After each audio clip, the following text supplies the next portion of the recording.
जय हिंद दोस्तों। तो मापा केंद्र का आज हमारा दूसरा क्लास है यहाँ पास। तो जो मेजरिंग इंस्ट्रूमेंट होता है तो उसके बारे में हम पूरी चर्चा कर रहे थे। तो इसमें हम बात किए थे जो सांकेतिक यंत्र होते हैं। यदि आप नहीं देखें इससे पहले की क्लास तो उसमें आप देख लीजिए, आपको अच्छे से समझ में आएगा। तो इसमें हम बात किए थे जो सांकेतिक यंत्र होते हैं उसमें जो हम डिफ्लेक्शन को उत्पन्न कराते हैं, वो डिफ्लेक्शन वहाँ पास उत्पन्न जो कराते हैं मतलब विक्षेपण उत्पन्न कराते हैं। तो उसी प्रकार से जो बल उत्पन्न कराए हैं हम, तो 3 प्रकार से हम बल उत्पन्न कराए थे। तो उस पैमाने में हम 3 प्रकार से जो बल उत्पन्न कराए थे, पहला था डिफ्लेक्टिंग फोर्स, और जो दूसरा था कंट्रोलिंग फोर्स, और जो तीसरा था डैम्पिंग फोर्स। तो ये जो डिफ्लेक्टिंग फोर्स हम उत्पन्न कराए थे, यदि वोल्ट मीटर बनाते हैं तो वोल्टेज के ऊपर डिपेंड करता है, आमीटर बनाते हैं तो करंट के ऊपर डिपेंड करता है, वाट मीटर बनाते हैं तो VI cos phi यानी वाट उसके वाटिश के ऊपर डिपेंड करता है। तो उसमें जो हम डिफ्लेक्टिंग टार्क उत्पन्न कराएं तो इन चीज़ों के ऊपर डिपेंड करता है। तो डिफ्लेक्टिंग को कैसे उत्पन्न कराते हैं वो चीज़ हम बता दिए हैं, लेकिन फिर भी उसको हम एक बार रिपीट करते हैं और फिर कंट्रोलिंग टार्क के ऊपर हम चर्चा करेंगे। तो हम बात करते हैं डिफ्लेक्टिंग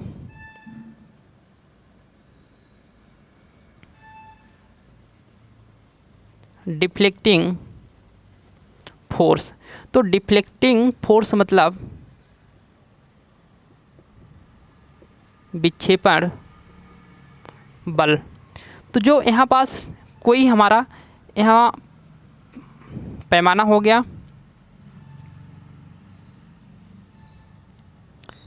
और उसका ये संकेतक हो गया, यहाँ पास हमने उसका पैमाने को बना दिया। अब इसमें धारा को यदि हम इसमें से प्रवाहित कराते हैं, क्या कराते हैं, धारा को प्रवाहित कराते हैं, तो इसको कुछ इस प्रकार से बना के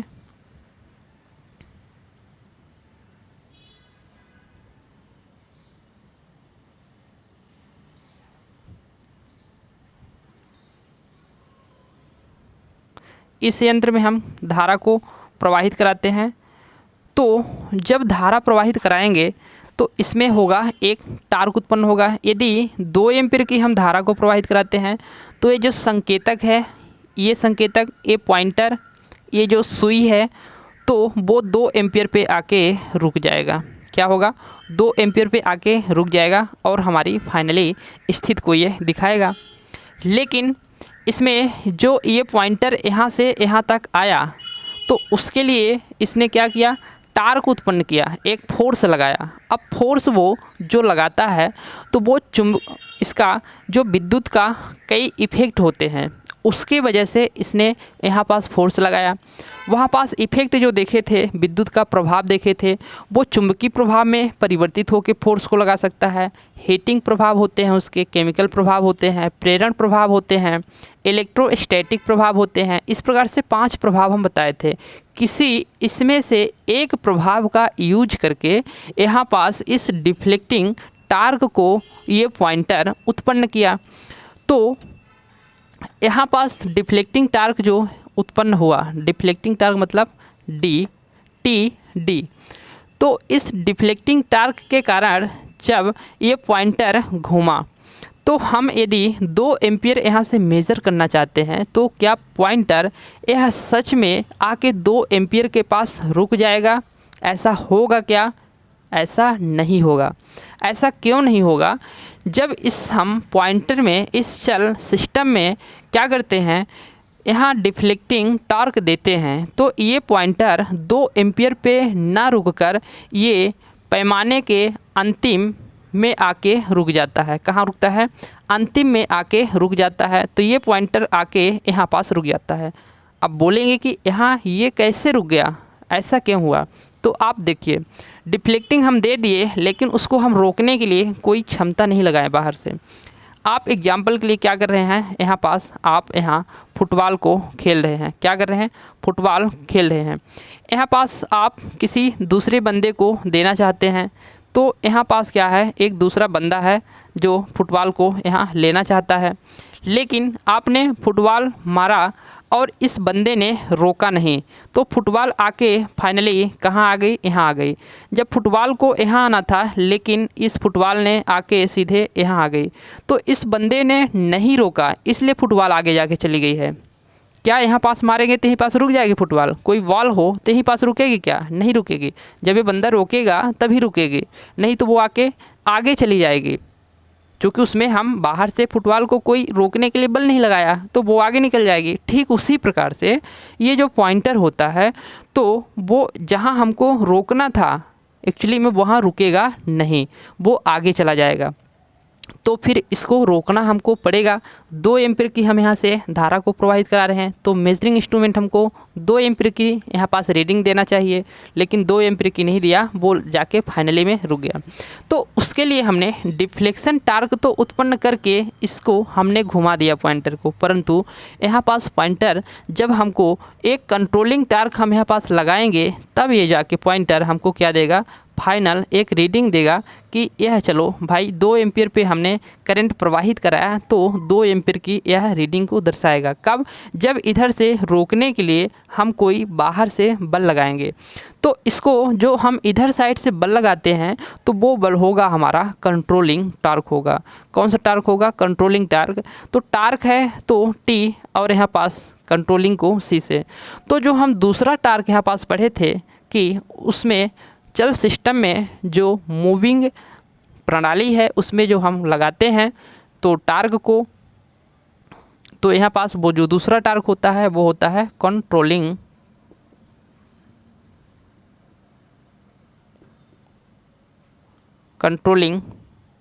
फोर्स, मतलब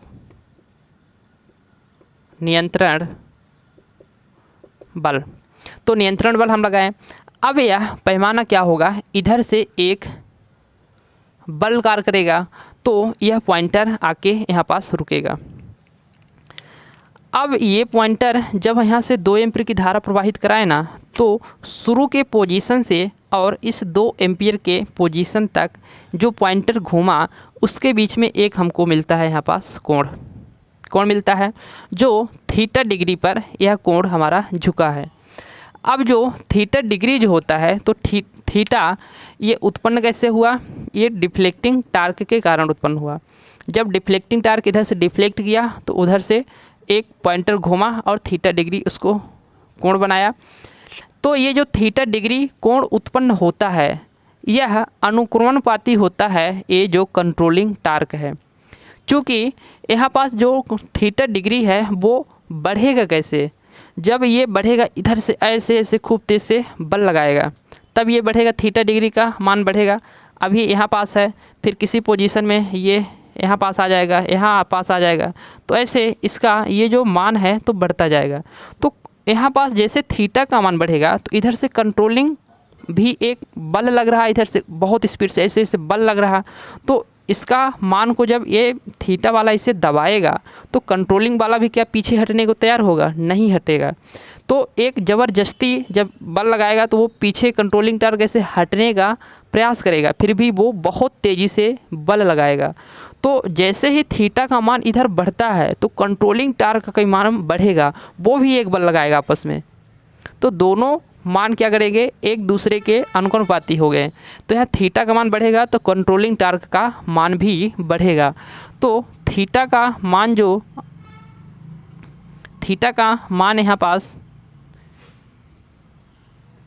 जो अनुक्रमपाती होगा वो होगा कंट्रोलिंग टार्क के अनुक्रमपाती होगा।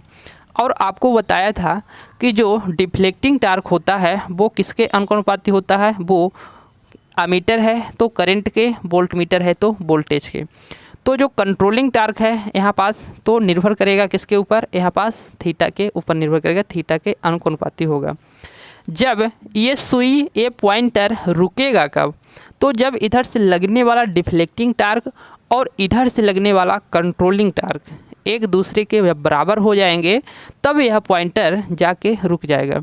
तो पॉइंटर कब रुकेगा? जब डिफ्लेक्टिंग टार्क बराबर हो जाएगा किसके? कंट्रोलिंग टार्क के, तब जाके यह डिफ्लेक्टर रुक जाएगा, सॉरी यह पॉइंटर रुक जाएगा। तो यहाँ हम देखेंगे कि फिर जब कंट्रोलिंग टार्क बराबर हो गया डिफ्लेक्टिंग टार्क के, तो फिर यहाँ थीटा अनुक्रमानुपाती हो जाएगा किसके, यहाँ पास आई के, करंट के। तो जो थीटा होता है, ये थीटा एंगल वो अनुक्रमानुपाती हो जाएगा करंट के। तो जहाँ पास ये थीटा अनुक्रमानुपाती होता है करंट के, तो वहाँ पास जो हम पैमाना यूज करते हैं तो वो हमारा पैमाना रहेगा यूनिफॉर्म, उसको हम आगे बताते हैं। तो ये कंट्रोलिंग टार्क आपको समझ में आ गया होगा कि कंट्रोलिंग टार्क कैसे यहाँ पास कार्य करता है।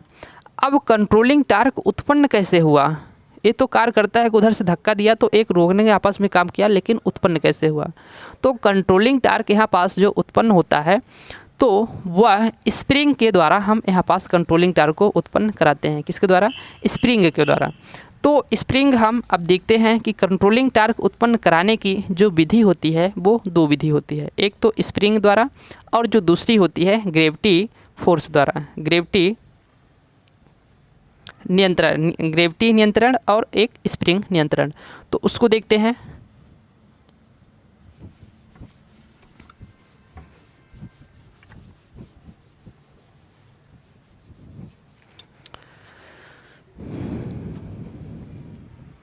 तो यहाँ पास अब हम स्प्रिंग को क्या करेंगे, कंट्रोल करेंगे। वीडियो आपको बराबर दिख रहा, ओके, कोई दिक्कत नहीं।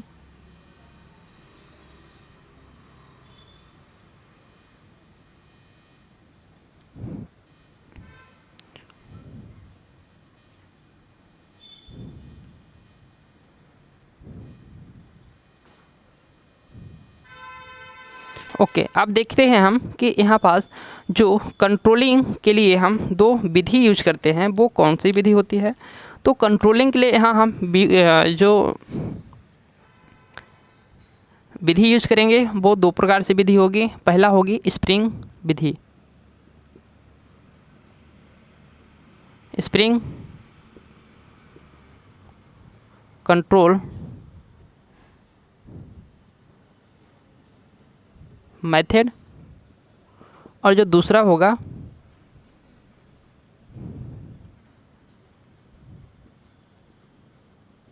Gravity control method.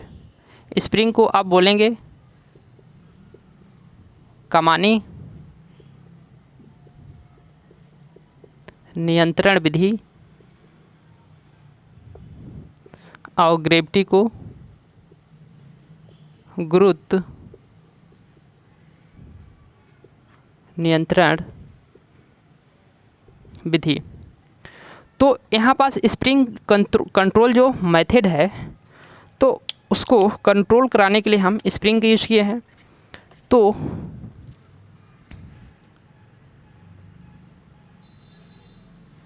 ये हो गया हमारा स्पिंडल, हो गया यहाँ पास वेल हो गया जिस पे ये टिका होता है और घूमता है।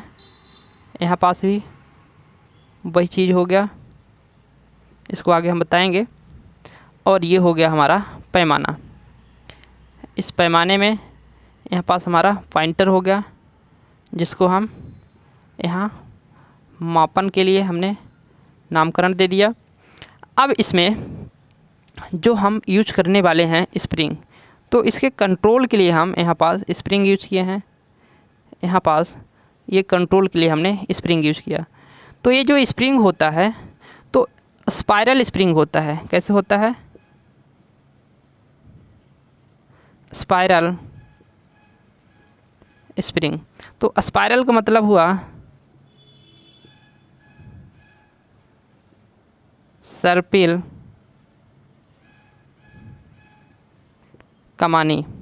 तो स्पाइरल स्प्रिंग ये जो आप खिलौने में देखे होंगे, स्प्रिंग छोटी छोटी गाड़ी खरीदते थे, है ना, तो उसमें इस तरह से एक स्प्रिंग लगा होता था। उस स्प्रिंग को जब हम लोग घुमा देते थे और फिर छोड़ देते थे तो वो घुमा के छोड़ने पर वह अपनी पुरानी पोजीशन में, पुरानी स्थिति में आने का प्रयास करता था। तो जैसे ही पुरानी स्थिति में आने का प्रयास करता था तो उसको कैसे होता था कि हम लोग जब इसको बहुत मोड़ देते थे, ऐसे घुमा देते थे, मूव करा देते थे, तो यहाँ पास जो मूव कराने का काम हम लोग करते थे तो वो हम लोग करते थे बचपन में ही, लेकिन ये समझ नहीं पाते थे कि अरे इसका तो हम आगे चल के पढ़ने वाले हैं। तो यहाँ पर जो मूव कराने का काम करेगा वो कौन करेगा? ये पॉइंटर करेगा। पॉइंटर कैसे करेगा? डिफ्लेक्टिंग टार्क उत्पन्न करा के। तो उसमें हम हाथ से नहीं घुमाएंगे, हमने हाथ से बचपन में घुमा लिया, लेकिन अब डिफ्लेक्टिंग टार्क को लगाकर उस स्प्रिंग को क्या करेंगे? मूव करेंगे। और जैसे ही फिर उस यंत्र में धारा का मान क्या हो जाएगा? शून्य हो जाएगा। तो वो धारा का मान शून्य हो जाएगा तो जो डिफ्लेक्टिंग टार्क हमने उत्पन्न कराया यहाँ पास है, तो धारा का मान जब शून्य हो जाएगा तो यहाँ पास आ जाएगा। तो ये पॉइंटर यहाँ पास आ गया, तो ये स्प्रिंग क्या हो जाएगा? अपनी पुनः उसी स्थिति में आ जाएगा। लेकिन जब यह धारा का मान इसमें बढ़ाएंगे तो ये स्प्रिंग मुड़ के छोटा हो जाएगा, घूम घूम कर छोटा हो जाता है, फिर अपनी उसी पोजीशन में आ जाएगा। तो यहाँ पास जो अपने उसी पोजीशन में आ रहा है स्प्रिंग, तो यहाँ पास उससे पहले ये घूमा होगा स्प्रिंग, जो घूम रहा है ना, तो इस पॉइंटर के जस्ट विपरीत कार्य कर रहा है। इस पॉइंटर के जस्ट विपरीत कार्य कर रहा है, मतलब ये पॉइंटर, ये जो पॉइंटर है, तो पॉइंटर तो लगा है, लेकिन स्प्रिंग ये जो यहाँ पास पूरा स्पिंडल लगा है, तो स्पिंडल को जब ऐसे से घुमाएगा, स्पिंडल को जब घुमाएगा तो ये ऐसे कुछ डिज़ाइन किए होते हैं कि इस वाला जो यहाँ पास पॉइंटर है, इस पॉइंटर के साथ ये कनेक्टिविटी बना के रखता है। ये जो स्प्रिंग है यहाँ पास दर्शाया हूँ आपको कि ताकि ये समझ में आए। तो ये एक जुड़े एक पूरे असेंबल किया होता है ना। बोल्ट मीटर आप देखे होंगे तो सीधी सी बात है कि इसमें जो कंट्रोल के लिए है तो हमने स्प्रिंग का यूज किया है। अब जो हम यहाँ पास स्प्रिंग यूज किए हैं तो यह बना किससे होता है? तो ये बना होता है जो स्प्रिंग, तो चालक मटेरियल से बना होता है, चालक से। तो यहाँ पास जो चालक मटेरियल होता है वो स्प्रिंग बनाने के लिए तो फास्फर ब्रांच का यूज करते हैं। किसका?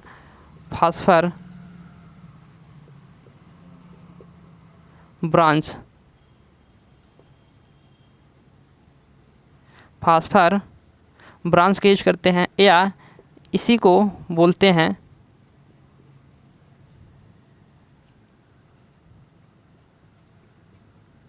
बेरेलियम,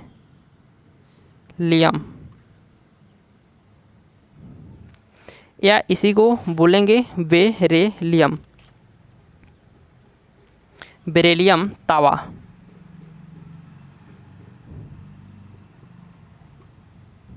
बेरेलियम तावा। तो यहाँ पास स्प्रिंग हम जो यूज किए तो वो फास्फर ब्रांच या बेरेलियम तावा का यूज किए। तो इसमें हमने क्या किया? डिफ्लेक्टिंग टार्क दिया। डिफ्लेक्टिंग टार्क दिया तो यह अपने शून्य पोजीशन से जितनी करंट होगी उतने का इसको डिफ्लेक्टिंग टार्क मिलेगा।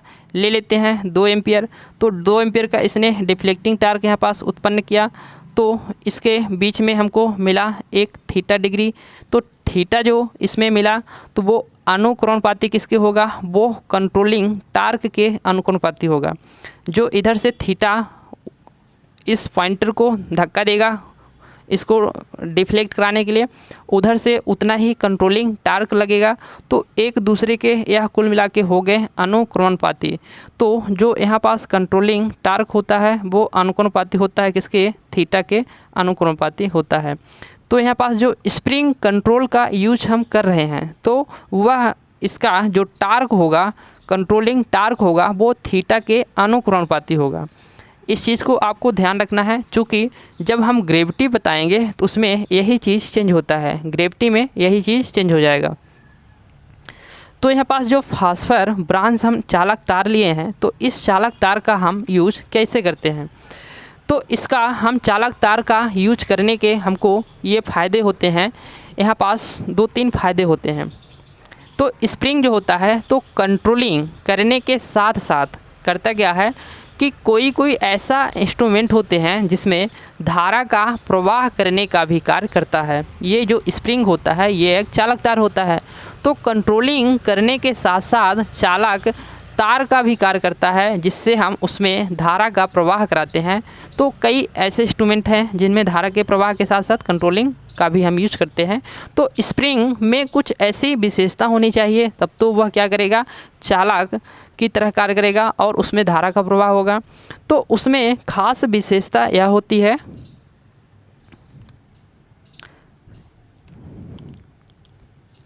कि यह जो फास्फर ब्रांच होता है, तो इसकी विशेषता क्या है कि यह अचुंबकीय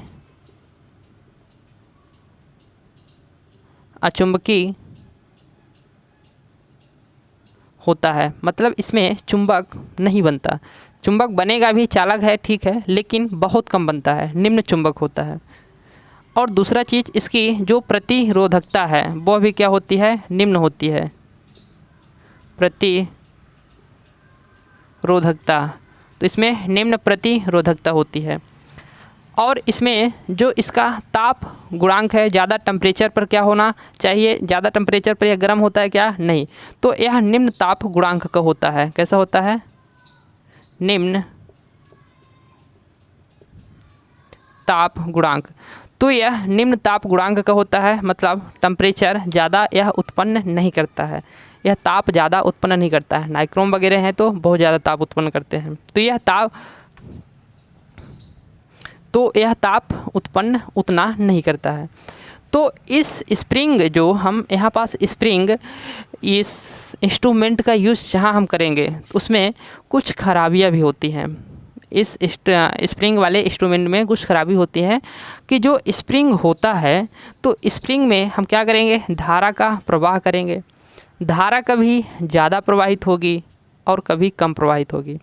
यदि धारा का प्रवाह ज़्यादा होता है तो उसमें स्प्रिंग क्या होगी, गर्म होगी। तो गर्म होगी और फिर धारा का मान कम हो जाएगा या फिर बंद हो जाएगा वह यंत्र, तो वह ठंडा होगा और गर्म होगा। धारा प्रवाह होगी तो गर्म होगा, बंद हो जाएगा तो ठंडा होगा। ठंडा और गर्म होने की वजह से इसमें ब्रिटल आ जाता है, भंगुरता आ जाती है। जैसे आप कोई भी वस्तु को, एक बार आप प्लास्टिक को धूप में रखेंगे, फिर उसको ठंडा करेंगे, धूप में रखेंगे, ठंडा करेंगे, तो ऐसे बार बार करने से फिर उसको आप ऐसे मोड़ेंगे तो वो फट से टूट जाएगी। तो उसमें जो अणु होते हैं तो क्या होते हैं, वहाँ पास अणु दूर दूर हो जाएंगे, वो टूटने की उसमें फ्लेक्सिबिलिटी ज़्यादा हो जाएगी। तो ये स्प्रिंग में भी यही क्वालिटी होती है कि क्वालिटी नहीं, इसके दोष हैं। तो ये जो स्प्रिंग होता है तो ठंडा और गर्म होने की वजह से नॉर्मलाइजिंग और इसमें एनलिंग ऐसे करके प्रोसेस होती है, तो ये क्या होती हैं, टूट जाती हैं। तो इसमें यह एक दोष होता है। दूसरा चीज़, यदि स्प्रिंग को यदि ज़्यादा लॉन्ग टाइम तक आप यूज करना चाहें कि स्प्रिंग वाला जो इंस्ट्रूमेंट है तो वह क्या हो कि ज़्यादा लंबे टाइम तक चले, तो ऐसा नहीं होता है। इसमें भी एक दोष होता है, जो इसकी एज के अनुसार इसका जो कार्य होता है वो घटता जाता है, तो उसको एजिंग प्रभाव कहते हैं, एजिंग दोष कहते हैं यहाँ पास। तो एजिंग जो इसका दोष है, तो एज जब बढ़ता है, कोई स्प्रिंग हो गया उसको आप बार बार मोड़ देंगे तो फिर जो उसको पुनः वापस विपरीत दिशा में खींच कर लाने की क्षमता होती है वो कम हो जाती है। तो इसी प्रकार से ये जब बार बार मुड़ चुका होगा, तो फिर उसको विपरीत दिशा में उसको खींच कर लाने की जो क्षमता होती है वो कम हो जाती है, घट जाती है।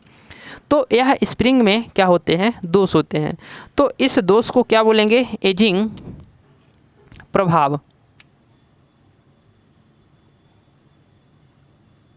एजिंग प्रभाव इफेक्ट। तो एजिंग इफेक्ट इस दोष को बोलते हैं। तो स्प्रिंग में यह दोष होता है।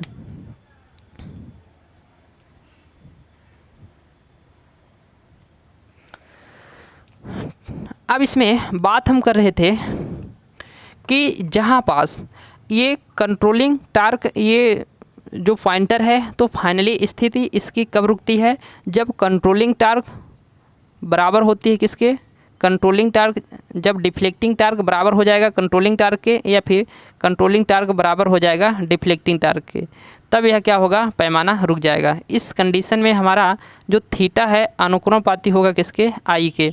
तो आई के अनुक्रमपाती होता है। इस स्थिति में क्या होती है, यहाँ पास सुई स्थिर हो जाती है। सुई क्या होती है, सुई स्थिर हो जाती है। तो जहाँ पास थीटा ये एंगल है अनुक्रमपाती होगा करंट के या वोल्टेज के, तो वहाँ पास जो स्केल होगा, तो स्केल वो होगा समान रूप से होगा। समान रूप का मतलब क्या हुआ कि यहाँ से यहाँ तक की जो दूरी है 10 mm है, यहाँ से यहाँ तक की 10 mm, यहाँ से यहाँ तक 10 mm, 10 mm, 10 mm, मतलब एक समान दूरी है, तो उसको हम समान बोलेंगे, समरूप बोलेंगे, क्या बोल सकते हैं, समान बोलेंगे, समरूप बोलेंगे, सममित बोलेंगे, या फिर इसी को अंग्रेजी में यूनिफॉर्म बोलते हैं। तो यूनिफॉर्म क्या, इसके स्केल जो होते हैं, तो स्केल यूनिफॉर्म इसका होगा कब, जब करंट, जब थीटा के अनुक्रमपाती होगी करंट। यदि इसी के स्क्वायर में हो जाता हमारा, ये करंट हमारी स्क्वायर में हो जाती, तो वहाँ पास हम यूनिफॉर्म नहीं बोलेंगे, वहाँ पास हम समान नहीं बोलेंगे, वहाँ पास हम असमान बोलेंगे।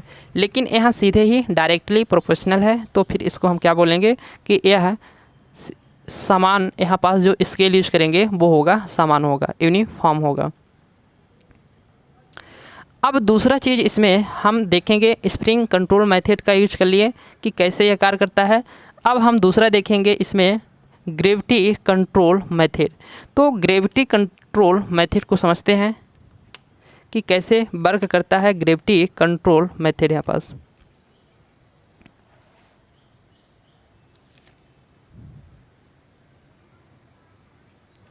जो आपका फास्फर ब्रांच होता है ना, तो वो मिश्र धातु होती है, वो कॉपर की होती है, टिन की होती है और फास्फोरस की होती है। तो यहाँ पास जो आपका फास्फर ब्रांच धातु होगा, ब्रांच धातु होगा वो copper, tin, copper, tin, phosphorus. तो इनकी मिश्र धातु होती है, जिसमें कॉपर की मात्रा क्या होती है, सर्वाधिक होती है, जिसमें कॉपर की मात्रा क्या होती है, सर्वाधिक होती है। तो इसमें कॉपर की मात्रा सर्वाधिक होती है। अब देखते हैं हम ग्रेविटी कंट्रोल मेथड।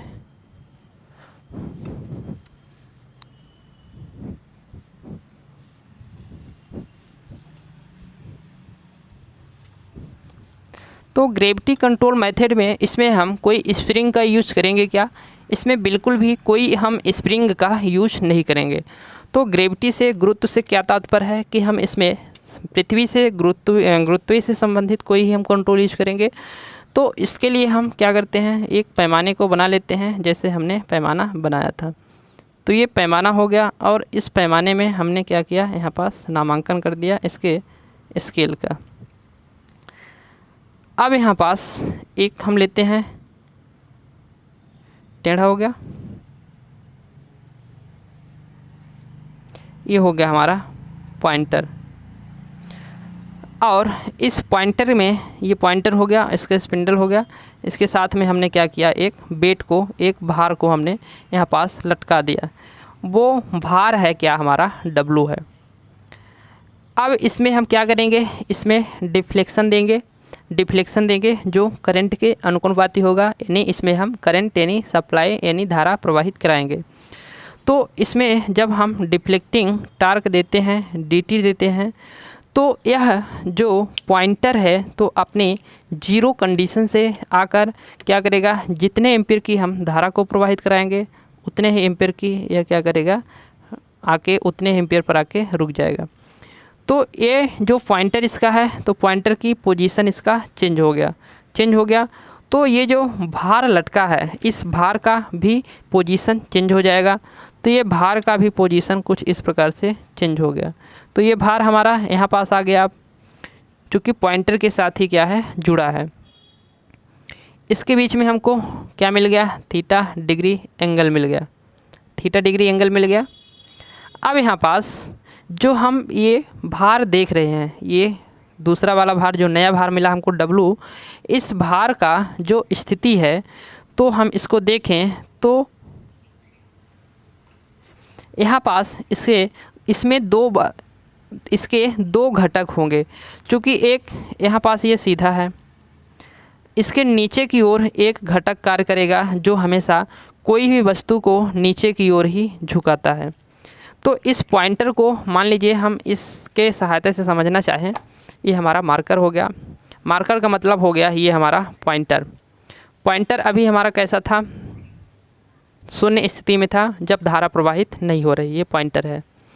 अब जैसे ही धारा का प्रवाह हुआ तो ये पॉइंटर क्या होगा, ये पॉइंटर इधर की ओर झुकेगा, मतलब इधर की ओर झुकेगा।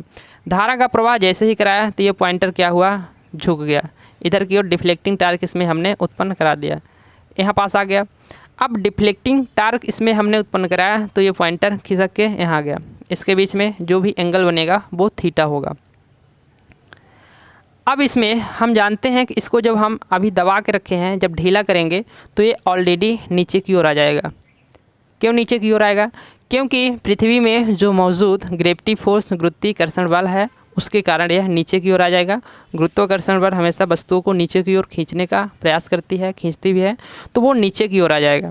तो जैसे ही नीचे की ओर आता है तो हम कहेंगे कि ये नीचे की ओर ऐसा क्यों आ गया, क्योंकि इधर से कोई न कोई एक टार्क लगा होगा जिसको हम कंट्रोलिंग टार्क बोले। क्योंकि इधर से जो हम टार्क को लगाते हैं तो वो उसको क्या बोलेंगे हम, कंट्रोलिंग टार्क। तो वो ये नहीं समझ पा रहा है कि हम क्या, लेकिन इसका हम नाम क्या दिए हैं, कंट्रोलिंग टार्क। तो जो ये इतना है तो ये डिफ्लेक्टिंग टार्क क्या इतना है, जैसे इसको हम ढीला कर दिए तो ये हो जाएगा, इसको जैसे ढीला कर दिए तो ये नीचे की ओर ऐसे आ जाएगा। तो ऐसे जब नीचे की ओर आया तो इधर से हम क्या लगाए होंगे, एक इधर से फोर्स लगाए होंगे, तब ये ऐसे था। जब इधर से हम फोर्स लगाएंगे तो ये कुछ ऐसे आ जाएगा, ये आ गया। तो इधर से जब हम फोर्स लगाते हैं तो ये ग्रेविटी के कारण ये इसका वाकई में वेट था, इसलिए झुक गया। तो उसको हम क्या बोलेंगे, इधर से हमने फोर्स लगा दिया, जिसको हम कंट्रोलिंग टॉर्क बोलेंगे, कंट्रोलिंग फोर्स बोलेंगे। तो यह नीचे की ओर क्यों झुक गया, क्योंकि इसका भी एक क्या है, यहाँ पास नीचे की ओर झुकने वाला एक वजन है, इसका वेट है, इसके कारण यह नीचे झुक गया। अब यह जो नीचे झुका तो कोई भी मान लेते हैं यहाँ पास क्या है, एक अक्ष है, यह एक्स अक्ष है, यह भी एक्स अक्ष है, यह वाई अक्ष है और यह भी वाई अक्ष है। यदि कोई घटक हमारा एक्स अक्ष पे है तो वो उसको हम बोलेंगे कि एक्स अक्ष पे है, ठीक है। वाई अक्ष पे है तो उसको हम बोलेंगे कि यह वाई अक्ष पे है। यदि कोई घटक हमारा ना तो एक्स अक्ष पे है और ना ही वाई अक्ष पे है, वो है कहाँ, वो यहाँ बीच में है, तो उसको हम बोलेंगे कि यह इस वाले वस्तु में एक्स अक्ष का भी घटक मौजूद है और वाई अक्ष का भी घटक मौजूद है। तो इसमें यही चीज़ है कि ये वाला जो हमारा अक्ष है तो इसमें एक्स अक्ष का भी घटक मौजूद है और वाई अक्ष का भी घटक मौजूद है। तो यह ग्रेविटी के कारण कहाँ आ गया, नीचे की ओर आ गया। तो इसमें क्या हमको मिल गया, यहाँ पास एक थीटा एंगल मिल गया, यहाँ पास थीटा एंगल मिल गया, यहाँ पास थीटा एंगल मिल गया। तो यहाँ पास जो हमारे दो घटक कार्य करते हैं, तो लंबवत के लिए साइन और हॉरिजॉन्टल के लिए यहाँ पास कॉस। तो यहाँ पास दो घटक जो हमारे काम कर रहे हैं यहाँ पास, तो एक तो साइन होगा और दूसरा क्या होगा, कॉस होगा। तो यहाँ पास जो घटक होगा वो W कॉस होगा और ये जो घटक होगा W साइन होगा, W साइन थीटा। तो एक कॉस थीटा होगा और दूसरा साइन थीटा, यहाँ पास दो घटक हमको मिल जाएंगे। तो इसके जो दो घटक हैं, आपको इसमें ज़्यादा उलझना नहीं है, सिर्फ छोटी सी चीज़ समझना है। इसके लिए हमने ये चीज़ बताया कि इसका अब जो इसमें हम पैमाना यहाँ पास नंबरिंग जो किए हैं, तो इस पैमाने की जो नंबरिंग किए हैं तो वो किस तरीके से करेंगे, इसके ग्रेविटी फोर्स, इसके जो एंगल है यहाँ पास एंगल है, तो वो साइन एंगल के तरीके से करेंगे। साइन एंगल का तरीका मतलब ये हमारा कोई हो गया पैमाना हो गया। ओके, अब पैमाने में यहाँ पास हमारा डिफ्लेक्टिंग हो गया है, मतलब पूर्ण पैमाना हो गया। यहाँ पास कहीं डिफ्लेक्टिंग होगा, यहाँ पास होगा, यहाँ पास आएगा, कभी यहाँ पास आएगा, इसका विक्षेपण ऐसे आएगा। यहाँ पास 90 डिग्री मान लेते हैं, जो भी डिग्री है। तो इसका डिग्री के हिसाब से हम लेंगे, कभी 30 डिग्री पे रहेगा, 45 पे, 60 पे रहेगा।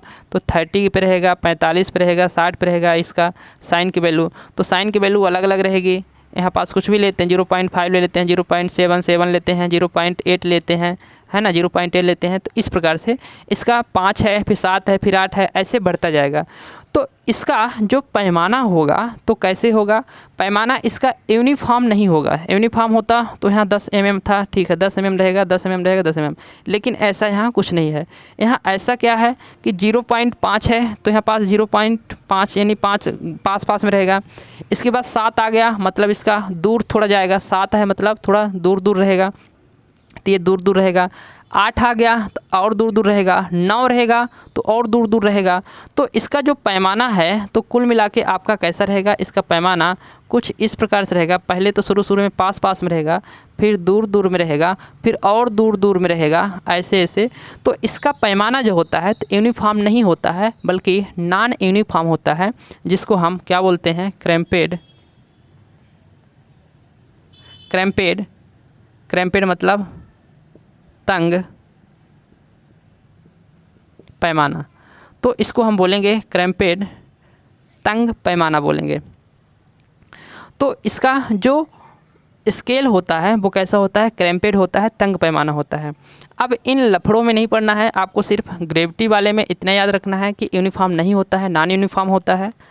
और दूसरी चीज़, इसमें जो इसका टॉर्क होगा, तो इसमें हमने डिफ्लेक्टिंग टार्क दिया, तो इसके बीच में जो टार्क उत्पन्न होगा, अभी तक जो हमने कंट्रोल में देखा था, तो इसका जो कंट्रोलिंग टार्क था वो अनुपाती था किसके, थीटा के।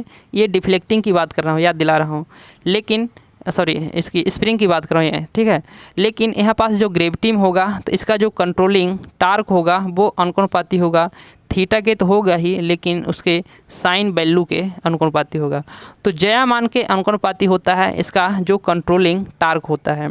इसका कंट्रोलिंग टार्क किसके अनुपाती होगा, साइन वैल्यू के अनुपाती होगा।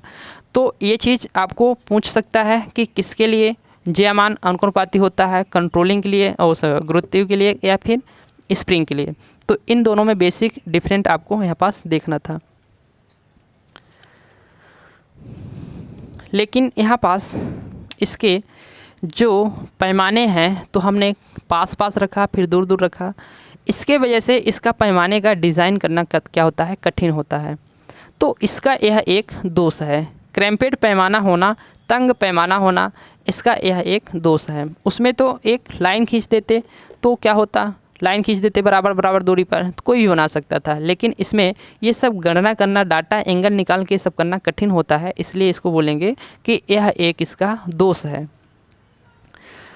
तो दोष है इसका वजह, इसका मतलब ये नहीं कि इस पैमाने का फिर हम यूज नहीं करेंगे, है बहुत फ़ायदेमंद। ये स्प्रिंग वाले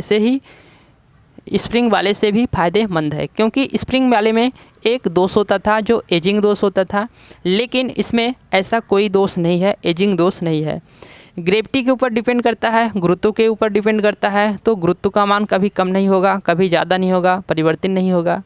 तो फिर इसमें भी कोई भी दोष ऐसा होने की संभावना नहीं है, कोई भी दोष का आना यहाँ पास मुश्किल है कि ग्रेविटी से रिलेटेड कोई ग्रेविटी का मान कभी परिवर्तित होगा, नहीं होगा। होता तो यहाँ डेली मान परिवर्तित होता, तो फिर इसका डाटा जो कैलकुलेशन है, साइंटिफिक चीज़ें हैं, उसमें हर चीज़ में गणना करना कठिन हो जाता। तो ये स्थिर है ना, W बराबर क्या, W बराबर mg। कोई वस्तु का वहाँ पास द्रव्यमान स्थिर है, ग्रेविटी स्थिर है, तो वस्तु में जो विद्यमान है उसका एक वजन वो भी क्या रहेगा, स्थिर रहेगा। तो इसका वजन जितना हम डालेंगे उतना ही रहेगा, स्थिर रहेगा, ये परिवर्तित होने वाला नहीं है। तो फिर ये परिवर्तित नहीं होगा वजन, तो फिर इसमें जो कोई दोष उत्पन्न नहीं होगा, उसमें एजिंग दोष होता था, इसमें कोई दोष उत्पन्न नहीं होगा। तो इसमें ग्रेविटी फोर्स में ग्रेविटी जो कंट्रोल मेथड होता है, तो इसका सबसे बड़ा फ़ायदा ये होता है कि इसमें कोई एजिंग दोष नहीं होता है। और दूसरा चीज़, इसमें इस पैमाने को जो हमको हमेशा रखना पड़ता है, दूसरा दोष कि इस पैमाने को जो हमको रखना पड़ता है हमेशा, तो वो वर्टिकल स्थिति में रखना पड़ता है। आप इसको कैसे रखेंगे? कोई भी पैनल हो गया तो पैनल में आपको इस पैमाने को जो रखना पड़ेगा सीधे वर्टिकल यानी ऊर्ध्वाधर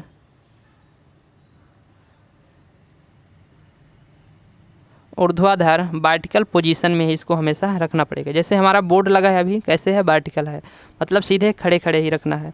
यदि इसको हम ऐसे खड़े खड़े नहीं रखें, ऐसे रख दिए, तो इसके जो पॉइंटर हैं तो ग्रेविटी का काम करेगा? ग्रेविटी का नहीं करेगा, वो इधर उधर घूमेगा ही नहीं, उससे ग्रेविटी का गलत त्रुटि देगा, फिर रीडिंग सही नहीं देगा। तो उसको हमेशा वर्टिकल रखेंगे, तब वो पॉइंटर इसका इधर उधर घूमेगा, ऐसे ऐसे घूमेगा, तो वो जाके सही रीडिंग देगा। तो इसका यह एक दोष है। और इसका फ़ायदा क्या है कि इसका एजिंग प्रभाव नहीं होता। इसका यूज भी पैनल बोर्ड में ही करते हैं। इससे वोल्ट मीटर अमीटर बनाते हैं, इससे वोल्ट मीटर अमीटर ही बनाते हैं, वोल्ट मीटर अमीटर, इससे वोल्ट मीटर अमीटर बनाते हैं। इसका यूज पैनल बोर्ड में ही करते हैं। तो ये हो गया ग्रेविटी कंट्रोल मेथड का यहाँ पास जो हम कंट्रोल करते हैं।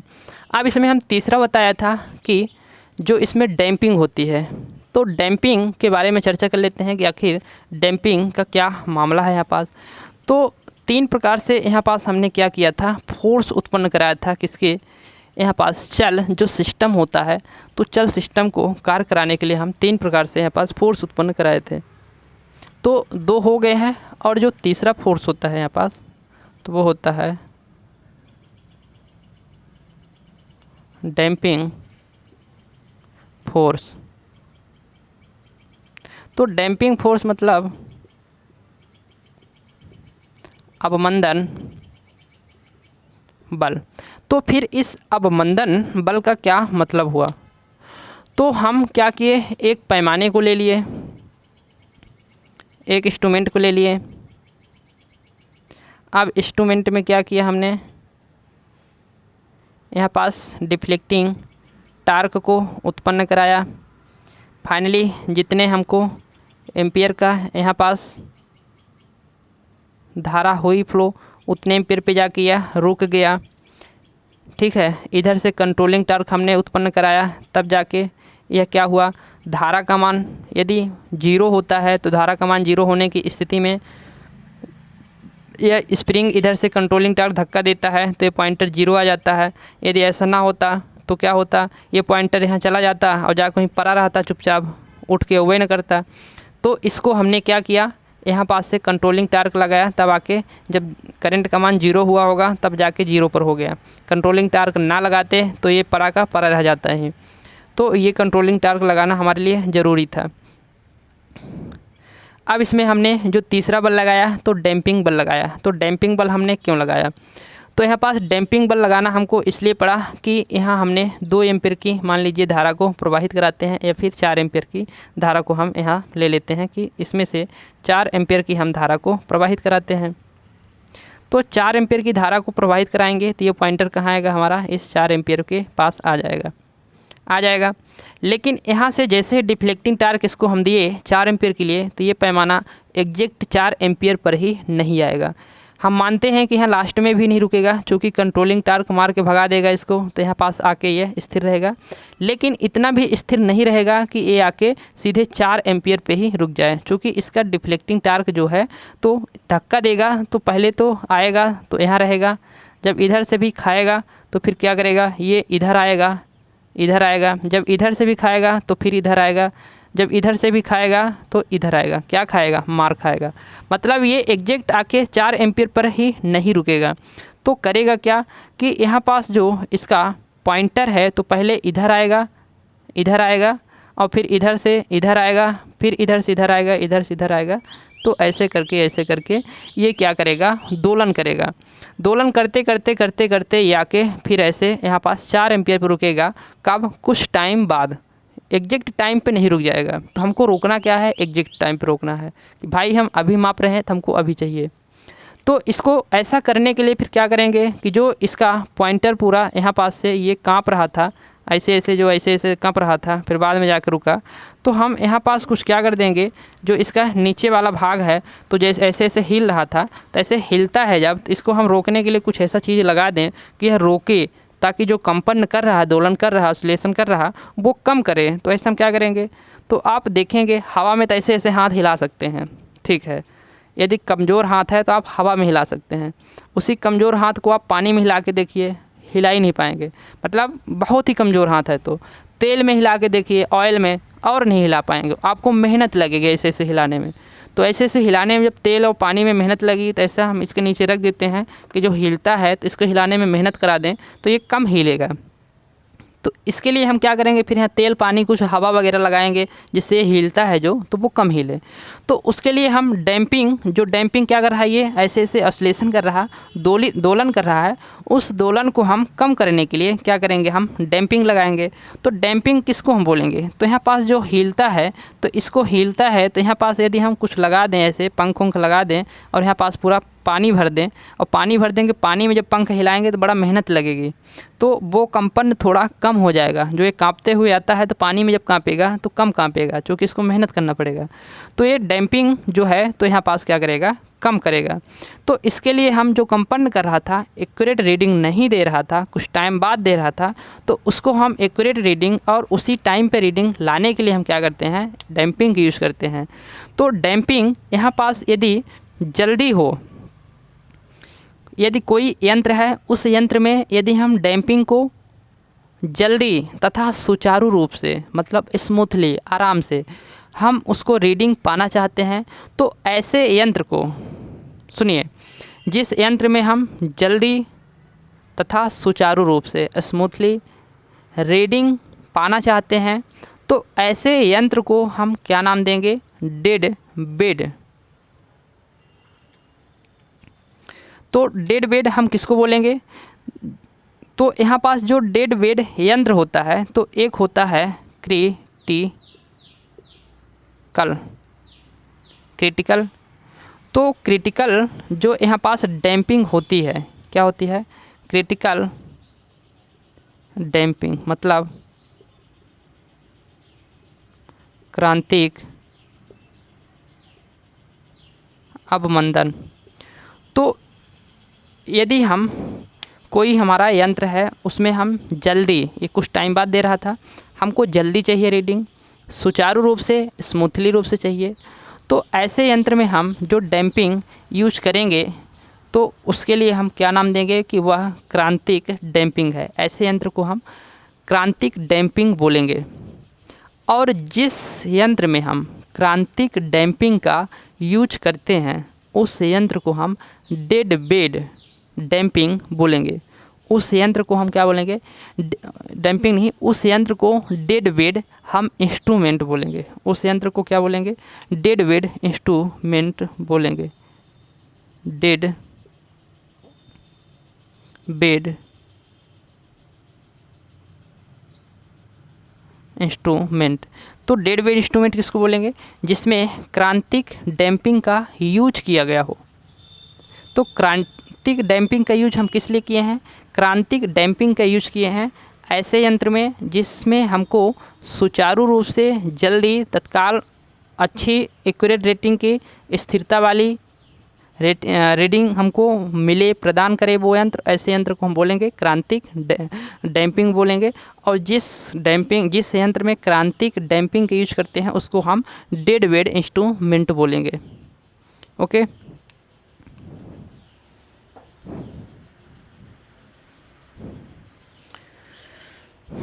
अब यहाँ पास जो डैम्पिंग होती है, तो डैम्पिंग भी हम 3 प्रकार से यहाँ पास करते हैं। कितने प्रकार से, डैम्पिंग भी हम 3 प्रकार से करते हैं। तो डैम्पिंग को 3 प्रकार से हम डिवाइड कर दिए। पहला तो होता है एयर डैम्पिंग, फ्यूल डैम्पिंग और अपनी ईडी करंट डैम्पिंग। तो इन तीनों डैम्पिंग को अब हम देखेंगे नेक्स्ट क्लास में। ये तीनों डैम्पिंग बहुत महत्वपूर्ण है, इन डैम्पिंग को समझेंगे, बहुत ही आसानी से समझेंगे और नेक्स्ट क्लास में समझते हैं। आज के लिए इतना ही, बाकी नेक्स्ट क्लास में मिलते हैं नई ऊर्जा के साथ, नई कुछ सीखने के उद्देश्य के साथ और नए जोश के साथ। तो चलिए आज के लिए इतना ही, बहुत बहुत धन्यवाद, बहुत शुक्रिया आपको अभी तक बने रहने के लिए मेरे क्लास में। मिलते हैं नेक्स्ट क्लास में।